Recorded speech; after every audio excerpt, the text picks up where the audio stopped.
ಮೇಘ್ನಾ ರಾಜ್ ಎರಡನೇ ಮದುವೆಗೆ ಸಜ್ಜಾದ್ರು ಮೇಘನಾ ರಾಜ್. ಹೌದು ಸ್ನೇಹಿತರೆ, ಒಂದು ಮೇಘನಾ ರಾಜ್ರವರು ಎರಡನೇ ಮದುವೆಗೆ ಸಜ್ಜಾಗಿದ್ದಾರೆ. ಸೊ ಅಷ್ಟಕ್ಕೂ ಹುಡುಗ ಯಾರು ಏನನ್ನ ಕೆಲಸ ಮಾಡ್ತಾರೆ?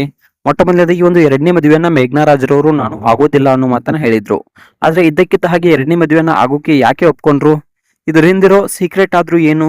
ಒಂದು ಅವರ ತಂದೆ ತಾಯಿಯವರು ತುಂಬಾನೇ ಫೋರ್ಸ್ ಮಾಡಿದ್ರು ಕೂಡ ಒಂದು ಎರಡನೇ ಮದುವೆಗೆ ಮೇಘನಾ ರಾಜ್ರವರು ಒಪ್ಕೊಂಡಿರ್ಲಿಲ್ಲ. ಸೊ ಈಗ ಎರಡನೇ ಮದುವೆಗೆ ಯಾಕೆ ಒಪ್ಕೊಂಡ್ರು? ಸೊ ಇದ್ರ ಹಿಂದಿರೋ ಅಸಲಿ ಸತ್ಯವಾದ್ರು ಏನು? ಇದೆಲ್ಲದರ ಬಗ್ಗೆ ಸಂಪೂರ್ಣವಾದ ಮಾಹಿತಿಯನ್ನ ತಿಳ್ಕೊಂಡು ಬರೋಣ. ಅಷ್ಟಕ್ಕೂ ಮದುವೆ ಆಗೋದಾದ್ರೆ, ಎರಡನೇ ಮದುವೆ ಆಗೋದಾದ್ರೆ ಹುಡುಗ ಆದ್ರೂ ಯಾರು, ಏನನ್ನ ಕೆಲಸ ಮಾಡ್ತಾರೆ, ಇದೆಲ್ಲದರ ಬಗ್ಗೆ ಸಂಪೂರ್ಣವಾದ ಮಾಹಿತಿಯನ್ನ ಈ ಒಂದು ವಿಡಿಯೋದಲ್ಲಿ ನಾನು ನಿಮಗೆ ತಿಳಿಸ್ಕೊಡ್ತೀನಿ. ಸೊ ಅದಕ್ಕೂ ಮೊದಲು ನೀವು ನಮ್ಮ ಚಾನಲ್ಗೆ ಹೊಸಬರಾಗಿದ್ರೆ, ನೀವು ನಮ್ಮ ಚಾನಲ್ಗೆ ಸಬ್ಸ್ಕ್ರೈಬ್ ಮಾಡಿಲ್ಲ ಅಂದ್ರೆ ಈ ಕೂಡಲೇ ಸಬ್ಸ್ಕ್ರೈಬ್ ಮಾಡಿ. ಹಾಗೆ ಒಂದು ಪಕ್ಕದಲ್ಲಿರೋ ಬೆಲ್ ಐಕಾನ್ ಅನ್ನ ಪ್ರೆಸ್ ಮಾಡೋದ್ರ ಮೂಲಕ ನಮಗೆ ಸಪೋರ್ಟ್ ಮಾಡಿ. ಹಾಗಿದ್ರೆ ತಡ ಯಾಕೆ ಮಾಡೋದು, ಬನ್ನಿ ಸ್ನೇಹಿತರೆ ವಿಡಿಯೋನ ಸ್ಟಾರ್ಟ್ ಮಾಡೋಣ. ಇನ್ನು ಮೊಟ್ಟ ಮೊದಲನೇದಾಗಿ ಮೇಘನಾ ರಾಜ್ರವರು ಎರಡನೇ ಮದುವೆಯನ್ನ ಆಗೋದಿಲ್ಲ ಅನ್ನೋ ಮಾತನ್ನ ಈಗಾಗಲೇ ಅವರ ತಂದೆ ತಾಯಿ ಅವರಿಗೆ ಹೇಳಿದ್ರು. ಸೊ ಯಾವ ರೀತಿಯಪ್ಪ ಅಂತಂದ್ರೆ, ನಾನು ಯಾವುದೇ ರೀತಿಯ ಎರಡನೇ ಮದುವೆಯನ್ನ ಆಗೋದಿಲ್ಲ, ನನಗೆ ಎರಡನೇ ಮದುವೆ ಬಗ್ಗೆ ಯಾವುದೇ ರೀತಿಯ ಫೋರ್ಸ್ ಅನ್ನ ಮಾಡಬೇಡಿ ಅನ್ನೋ ಮಾತನ್ನ ಹೇಳಿದ್ರು. ಆದ್ರೆ ಇದಕ್ಕಿದ್ದ ಹಾಗೆ ಮೊನ್ನೆ ಒಂದು ಬ್ರಾಡ್ಕಾಸ್ಟ್ ಚಾನಲ್ ನಲ್ಲಿ ಇಲ್ಲ ನಾನು ಎರಡನೇ ಮದುವೆಯನ್ನ ಆಗ್ತೀನಿ, ಸೊ ಆದಷ್ಟು ಬೇಗ ನನ್ನ ಮಗನಿಗೆ ಫಾದರ್ ಫಿಗರ್ ಬೇಕು ಅನ್ನೋ ಮಾತನ್ನ ಕೂಡ ಮೇಘನಾ ರಾಜ್ರವರು ಹೇಳಿದ್ರು. ಸೊ ಯಾಕೆ ಚೇಂಜ್ ಆದ್ರು, ಏನಾಯ್ತು, ಅಷ್ಟಕ್ಕೂ ಮದುವೆ ಆಗೋ ಹುಡುಗ ಯಾರು, ಎಲ್ಲದರ ಬಗ್ಗೆ ಸಂಪೂರ್ಣವಾದ ಮಾಹಿತಿನ ಈ ಒಂದು ವಿಡಿಯೋದಲ್ಲಿ ನಾನು ನಿಮಗೆ ತಿಳಿಸ್ಕೊಡ್ತೀನಿ. ಇನ್ನು ಮೊಟ್ಟ ಮೊದಲನೇದಾಗಿ ಮೇಘನಾ ರಾಜ್ರವರು ತಮ್ಮ ಗಂಡನ ಮೇಲೆ ತುಂಬಾ ಒಂದು ಪ್ರಾಣವನ್ನ ಇಟ್ಕೊಂಡಿದ್ರು, ಒಂದು ಚಿರಂಜೀವಿ ಸರ್ಜಾ ಅವರ ಮೇಲೆ. ಸೊ ವಿದ್ಯಾ ಆಟ ಚಿರಂಜೀವಿ ಸರ್ಜಾ ಅವರು ಒಂದು ಹೃದಯಾಘಾತದಿಂದ ಮರಣವನ್ನ ಹೊಂತಾರೆ. ಒಂದು ಮರಣ ಹೊಂದಿದಾಗ ತುಂಬಾನೇ ಒಂದು ದುಃಖದಲ್ಲಿ ಇರ್ತಾರೆ. ಸೊ ಯಾವ ರೀತಿ ಅಂದ್ರೆ, ಇವರು ಅವಾಗ ಒಂದು ಗರ್ಭಿಣಿಯಾಗಿರೋದ್ರಿಂದ ಸೊ ಒಂದು ಜೀವನವನ್ನೇ ಬೇಡ ಅನ್ನೋ ರೀತಿಯಲ್ಲಿ ಇರ್ತಾರೆ. ಆದ್ರೆ ಒಂದು ಗರ್ಭಿಣಿಯಾಗಿರೋದ್ರಿಂದ ತಮ್ಮ ಹೊಟ್ಟೆಯಲ್ಲಿ ಇರ್ತಕ್ಕಂಥ ಮಗುಗೋಸ್ಕರ ಬದುಕೋಕೆ ಸ್ಟಾರ್ಟ್ ಮಾಡ್ತಾರೆ. ಇಲ್ಲ, ನಾನು ನನ್ನ ಹೊಟ್ಟೆಯಲ್ಲಿ ಇರ್ತಕ್ಕಂಥ ಮಗುಗೋಸ್ಕರ ಆದ್ರೂ ಬದುಕಬೇಕು ಅನ್ನೋ ಒಂದು ವಿಷಯವನ್ನ ಇಟ್ಕೊಂಡ್ಬಿಟ್ಟು ತಮ್ಮ ಹೊಟ್ಟೆಯಲ್ಲಿ ಇರ್ತಕ್ಕಂಥ ಮಗುಗೋಸ್ಕರ ಬದುಕೋಕೆ ಸ್ಟಾರ್ಟ್ ಮಾಡ್ತಾರೆ.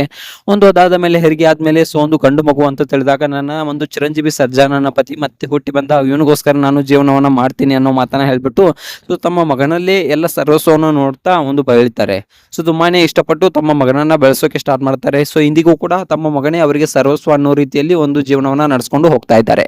ಸೊ ಅಂತಹ ಮೇಘನಾ ರಾಜ್ರವರು ಮೊನ್ನೆ ಅಷ್ಟೇ ಒಂದು ಬ್ರಾಡ್ಕಾಸ್ಟ್ ಚಾನಲ್ ನಲ್ಲಿ ನಾನು ಎರಡನೇ ಮದುವೆನ ಆಗ್ತೀನಿ ಆದಷ್ಟು ಬೇಗ ಅನ್ನೋ ಮಾತನ್ನ ಕೂಡ ಹೇಳಿದ್ರು. ಸೊ ಯಾಕೆ ಈ ರೀತಿಯಾಗಿ ಹೇಳಿದ್ರು, ಒಂದು ಎರಡನೇ ಮದುವೆನ ಬೇಡ ಅನ್ನಂತವ್ರು? ಸೊ ಮೊಟ್ಟ ಮೊದಲನೇದಾಗಿ ಅವರೇ ಸ್ವತಃ ಹೇಳಿಕೊಂಡಿದ್ದಾರೆ, ಇಲ್ಲ ನನ್ನ ಮಗನಿಗೋಸ್ಕರ ನಾನು ಎರಡನೇ ಮದುವೆನ ಆಗ್ತೀನಿ. ಸೊ ಯಾಕಪ್ಪ ಅಂತಂದ್ರೆ ಅವನು ತಂದೆ ಇಲ್ಲದೆ ಒಂದು ಆ ಕೊರಗಿನಲ್ಲಿ ಬೆಳಿಬಾರ್ದು, ಸೊ ತುಂಬಾ ಚೆನ್ನಾಗಿ ಬೆಳಿಬೇಕು ಅನ್ನೋದು ಒಂದು ಅವರ ಆಸೆ ಆಗಿತ್ತು. ಸೊ ಇಷ್ಟೊಂದು ಮಾಡಿದಂತ ಒಂದು ಇಷ್ಟೆಲ್ಲ ಕಷ್ಟಪಟ್ಟಂತ ಇವರು ಸೊ ಒಂದು ಎರಡನೇ ಮದುವೆನ ಆಗ್ತೀನಿ ನಾನು ಅವನಿಗೋಸ್ಕರ ಅನ್ನೋ ಮಾತನ್ನ ಹೇಳ್ತಾ ಇದ್ದಾರೆ. ಇನ್ನು ನೋಡ್ಬೇಕಪ್ಪ ಅಂತಂದ್ರೆ, ಇಷ್ಟೊಂದು ಕಷ್ಟಪಟ್ಟಂತ ಇವರು ನನ್ನ ಮಗ ಒಂದು ಕಷ್ಟದಲ್ಲಿ ಬೆಳಿಬಾರ್ದು, ತಂದೆ ಇಲ್ಲದೆ ಬೆಳಿಬಾರ್ದು ಅನ್ನೋ ಮಾತನ್ನ ಕೂಡ ಹೇಳಿದ್ದಾರೆ.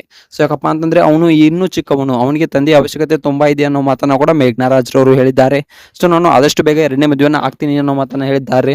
ಸೊ ನಾವು ನೋಡ್ಬೇಕಪ್ಪ ಅಂತಂದ್ರೆ, ಇವರ ಸಂಬಂಧಿಕರಲ್ಲಿ ಎರಡನೇ ಮದುವೆನ ಆಗ್ತಾರೆ ಅನ್ನೋ ಸುದ್ದಿಗಳು ಕೂಡ ಕೇಳಿ ಬರ್ತಾ ಇವೆ. ಸೊ ಆ ಹುಡುಗ ಕೂಡ ಒಬ್ಬ ಒಳ್ಳೆ ಬಿಸ್ನೆಸ್ ಮ್ಯಾನ್ ಅಂತಕ್ಕಂಥ ಸುದ್ದಿಗಳು ಕೂಡ ಕೇಳಿ ಬರ್ತಾ ಇವೆ.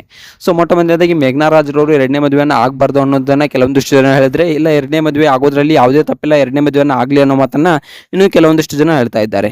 ಸೊ ಮೇಘನಾ ರಾಜ್ರವರು ಎರಡನೇ ಮದುವೆನ ಆಗ್ಬೇಕಾ ಅಥವಾ ಆಗ್ಬಾರ್ದಾ, ಇದ್ರ ಬಗ್ಗೆ ನಿಮ್ಗೆ ಏನ್ ಅನಿಸುತ್ತೆ ಅನ್ನೋದನ್ನ ಕಮೆಂಟ್ ಮಾಡಿ.